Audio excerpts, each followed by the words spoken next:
Okay so आज की इस वीडियो के अंदर हम देखेंगे कि हम ADO.NET की मदद से स्टोर प्रोसीजर कैसे इस्तेमाल कर सकते हैं और अपनी C# एप्लीकेशन के अंदर स्टोर प्रोसीजर को कैसे कॉल कर सकते हैं। So first of all what is a store procedure. तो स्टोर प्रोसीजर क्या होता है, बेसिकली ऐसा आपके पास ऑब्जेक्ट होता है डेटाबेस का जिसके अंदर प्री कंपाइल SQL स्टेटमेंट्स मौजूद होती है। यानी इन सिंपल वर्ड हम ये भी कह सकते हैं कि store procedure are a block of code that is designed to perform a specific task whenever it is called।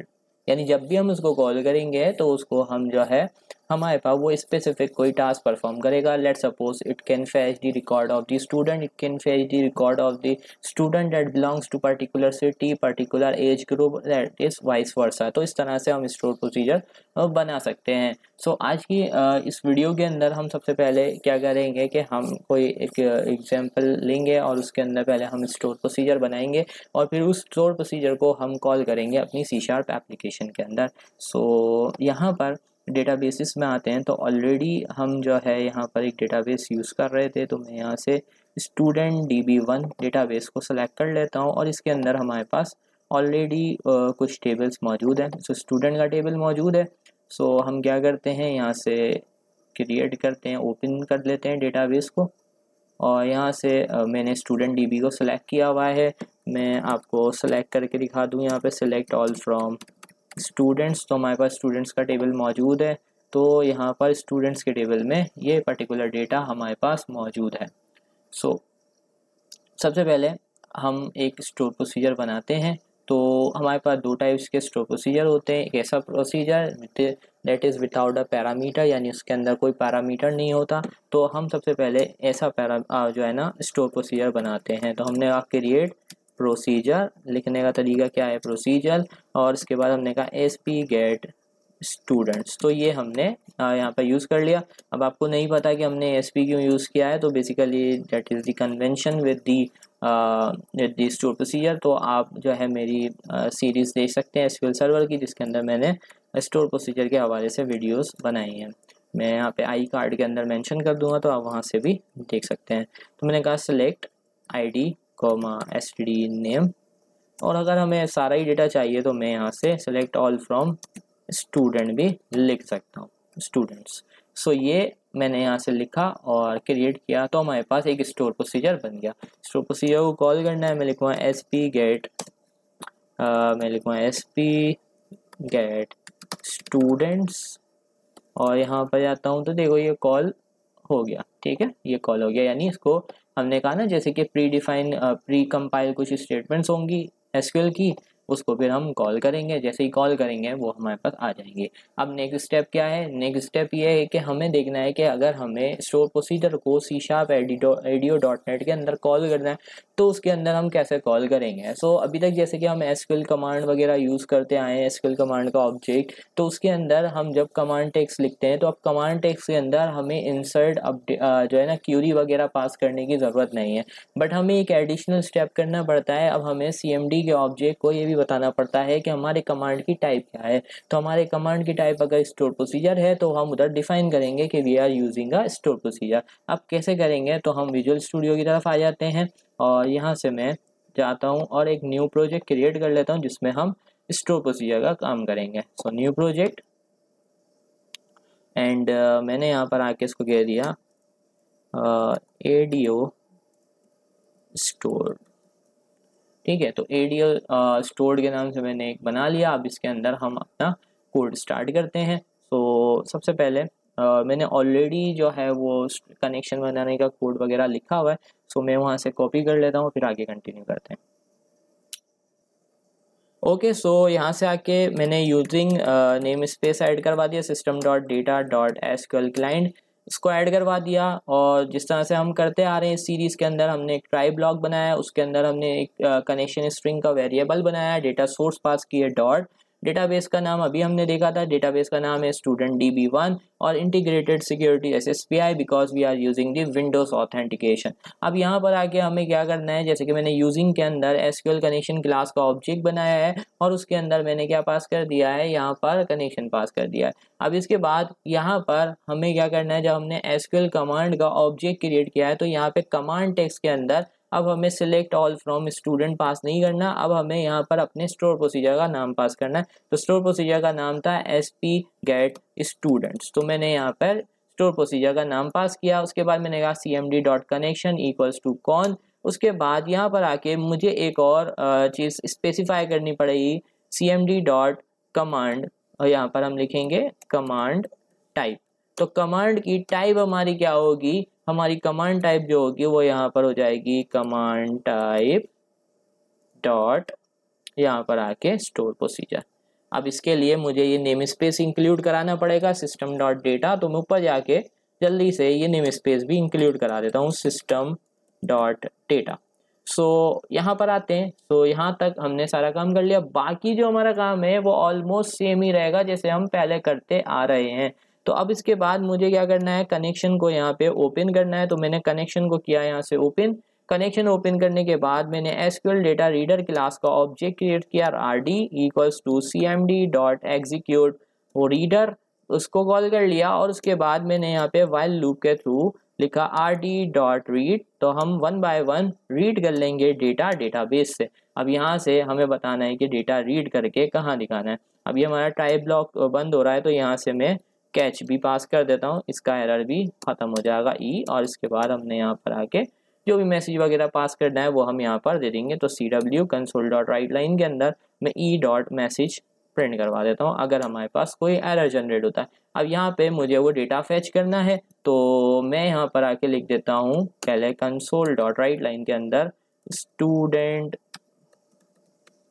Data, और उसके बाद यहाँ पर अब मैं console.writeline के अंदर वो डेटा फैच करवा लेता हूँ। तो फैच करवाने के लिए मुझे स्टूडेंट की ID चाहिए, तो यहाँ पर आकर मैंने RD1 पास 0 पास कर दिया, 0 पे ID है, प्लस उसके बाद मैंने कहा RD1, ठीक है, और उसके बाद प्लस करके मैंने कहा RD2, तो ये हमारा डेटा आ जाएगा। ठीक है, अब यहाँ पर हमारे पास क्या एरर आ रहा है, लेट्स सी।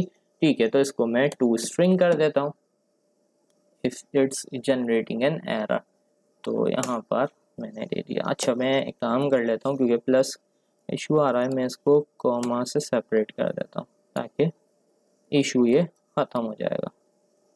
और यहाँ पर भी कॉमा दे देता हूँ प्लस, और यहाँ पर डॉट लगा दिया गलती से। सो अब आते हैं और यहाँ से मैं प्रोजेक्ट सेलेक्ट कर लेता हूँ ADO.stored। तो यहाँ से अब मैं इसको रन करता हूँ, तो अब क्या होगा, क्योंकि देखो अब ये जो डेटा फेच होगा ना, ये डेटा फेच SQL कमांड से नहीं होगा, ये होगा आपके पास स्टोर प्रोसीजर से। सो मे बी यहाँ पे कुछ ब्रैकेट्स वगैरह मैंने मिस कर दिए होंगे, तो थिंक सो एक ब्रैकेट और मिसिंग है क्या, let's see. Okay, so brackets sort out हो गए हैं, रन करते हैं अगेन।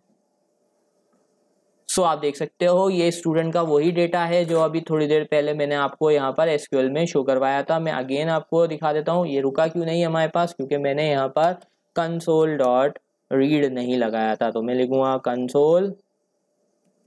console.read की। तो console.read की लगाते हैं। अब मैं इसको रन करता हूँ। सो now you can see this is the data from the store procedure. So now ये जो डेटा आ रहा है वो किसके थ्रू आ रहा है, स्टोर प्रोसीजर के थ्रू आ रहा है। अब आते हैं कि अगर हम स्टोर प्रोसीजर, ये तो हमने देखा ना कि ये तो बहुत ही सिंपल सा स्टोर प्रोसीजर था जिसमें कोई पैरामीटर नहीं था। अगर हम एक स्टोर प्रोसीजर बनाते हैं जिसके अंदर हमारे पास कोई इनपुट भी है, इनपुट पैरामीटर है, तो फिर उसको हम किस तरह से यूज़ करेंगे। सो मैं सेम प्रोसीजर बना रहा हूँ, बट इसके अंदर मैं स्टूडेंट को फैच करना चाहता हूँ विथ ID। तो मैंने कहा SP get student by ID। अब यहाँ पर क्या करना होता है कि पैरामीटर्स जो हमें बनाने होते हैं यहीं पे स्टार्ट में डिफाइन करने होते हैं। और हमारे पास दो टाइप्स के पैरामीटर्स होते हैं यहाँ पर, एक होते हैं इनपुट पैरामीटर्स और एक हमारे पास होते हैं आउटपुट पैरामीटर्स। तो मैं यहाँ पर अभी इनपुट पैरामीटर्स का इस्तेमाल कर रहा हूँ। तो मैंने कहा ID इंटीजर, तो मैंने एक पैरामीटर बना दिया। अगर ये आउटपुट पैरामीटर होगा तो इसके साथ मुझे आउट भी लिखना पड़ेगा। तो यहाँ पे मैंने कहा सिलेक्ट ऑल फ्रॉम स्टूडेंट्स, ठीक है, और इसके बाद मैंने यहाँ पर लिख दिया वेयर ID। अब ये वाली ID कौन सी है, जो डेटाबेस की फील्ड के अंदर, यानी यहाँ से ID बराबर हो जाए किसके, वो जो हमने पैरामीटर ऊपर बनाया ID का उसके बराबर। अगर उसके बराबर हो जाती है तो वो रिकॉर्ड हमें सेंड करो। अब मैं यहाँ पर जाता हूँ और इसको एग्जीक्यूट करा देता हूँ, तो मेरे पास सेकंड वाला स्टोर प्रोसीजर भी फॉलो हो गया।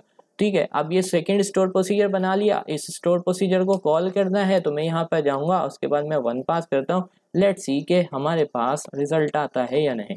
सो now you can see we are getting the first. तो अगर मैं यहाँ पर ID 3 पास करूँगा तो मेरे पास अब जो है थर्ड ID पे जो स्टूडेंट मौजूद है उसका डेटा आ जाएगा। सो अब इस डेटा को हम किस तरह से अपने C# प्रोग्राम से इस्तेमाल करेंगे। तो अब क्योंकि हमने यहाँ पर कमांड इस्तेमाल की थी तो यहाँ पर हमने बताया था कि स्टोर प्रोसीजर है, इसी तरीके से अब हम इसको बताएंगे कि भाई हम एक पैरामीटर भी यूज़ कर रहे हैं और उस पैरामीटर की वैल्यूज़ भी बताएंगे। अब पैरामीटर्स के लिए हमें ऑब्जेक्ट क्रिएट करना पड़ेगा SQL पैरामीटर क्लास का, और उसको हम पैरामीटर 1 नाम दे देंगे equals to new SQL parameter. हम अलग अलग प्रॉपर्टीज़ भी यूज़ कर सकते हैं और हम कंस्ट्रक्टर में भी पास कर सकते हैं लाइक दिस डायरेक्ट। तो यहाँ से भी हम पास कर सकते हैं। तो मैंने कहा पैरामीटर नेम, तो पैरामीटर का नेम वही होगा जो आपने स्टोर प्रोसीजर बनाते वक्त डिफाइन किया। तो हमने ID बनाया था तो ये हमने पैरामीटर का नाम दिया। उसके बाद अगले स्टेप में हमें SQL DB टाइप, यानी हमें पैरामीटर की टाइप भी डिफाइन करनी है। तो हमारे पास पैरामीटर की टाइप जो है वो इंटीजर है। उसके बाद हमें बताना है वैल्यू। तो अब ये वैल्यू हो सकता है यूज़र से भी आ सकती है, बट हम यहाँ से अभी डायरेक्टली पास कर रहे हैं। लेट्स से मैंने कहा 3। उसके बाद direction. So what does direction do? Direction में हम ये बताते हैं कि ये जो पैरामीटर है वो हमारा पैरामीटर जो है वो इनपुट है या आउटपुट है, या ये दोनों काम कर रहा है। तो यहाँ पर हमने इसको डिफाइन कर दिया। तो ये काम करने के बाद अब हमने क्या कर दिया है, हमने यहाँ पर पैरामीटर भी ऐड कर दिया है। बट ये पैरामीटर तो हमने बनाया, इसको सेट किया, अब इसको हमें कमांड्स के साथ एसोसिएट करना है। और दूसरी चीज़ ये है कि हमें हमारे यहाँ पे कमांड टेक्स्ट के अंदर जो है वो स्टोर प्रोसीजर का नाम भी चेंज करना है। तो स्टोर प्रोसीजर मैंने चेंज कर दिया SP get student by ID। यहाँ पे मैंने पैरामीटर भी बना दिया। अब इस पैरामीटर को मुझे कहाँ ऐड करना है, SQL कमांड के ऑब्जेक्ट के अंदर। तो मैं लिखूंगा cmd dot parameters dot add, तो ये लिखूंगा। और उसके बाद पैरामीटर किस नाम से बनाया, मैंने पैराम1 के नाम से, तो वो मैंने यहाँ पर पास कर दिया। अब जाके मैं जब इसको रन करूँगा तो यू विल सी कि हमारे पास थर्ड ID पे जो रिकॉर्ड है उसका डेटा आ जाएगा।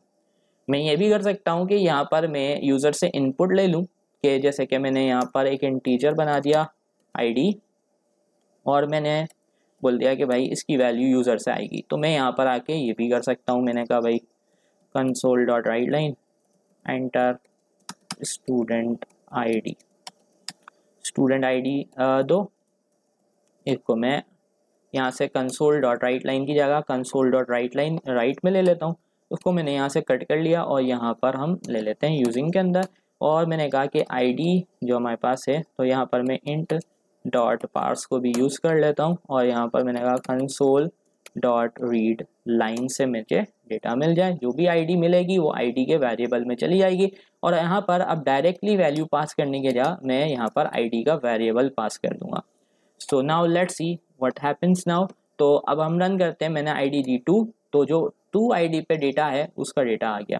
इसी तरीके से मैं अगेन रन करता हूँ और मैंने स्टूडेंट ID दी यहाँ पे 5, तो जो 5 पे अभी हमारे पास कोई रिकॉर्ड नहीं है, तो इसलिए हमारे पास कोई रिकॉर्ड नहीं आया। ठीक है, हम इसको यहाँ पर फर्दर ये भी कर सकते हैं कि अगर हमें कोई डेटा नहीं मिलता तो यहाँ पे मैसेज आ जाए नो रिजल्ट फाउंड, ये भी हम कर सकते हैं। ओके, सो आज की इस वीडियो के अंदर हमने देखा कि हम स्टोर प्रोसीजर को कैसे कॉल कर सकते हैं, और अगर हमने स्टोर प्रोसीजर बनाया विद इनपुट वैल्यू तो उसको हम कैसे यहाँ पर यूज़ कर सकते हैं ADO.NET स्टोर प्रोसीजर के अंदर। In the coming video we will use input output parameter both to insert data. तो आने वाली वीडियो के अंदर हम इसी एप्लीकेशन को आगे बढ़ाते हुए हम देखेंगे कि अगर हम एक स्टोर प्रोसीजर बनाते हैं जिसके थ्रू हम आउटपुट भी लेना चाहते हैं, तो वो आउटपुट हम अपनी एप्लीकेशन में किस तरह से इस्तेमाल करेंगे। सो आज की इस वीडियो में इतना ही, मिलते हैं नेक्स्ट वीडियो में, तब तक के लिए अल्लाह हाफिज़।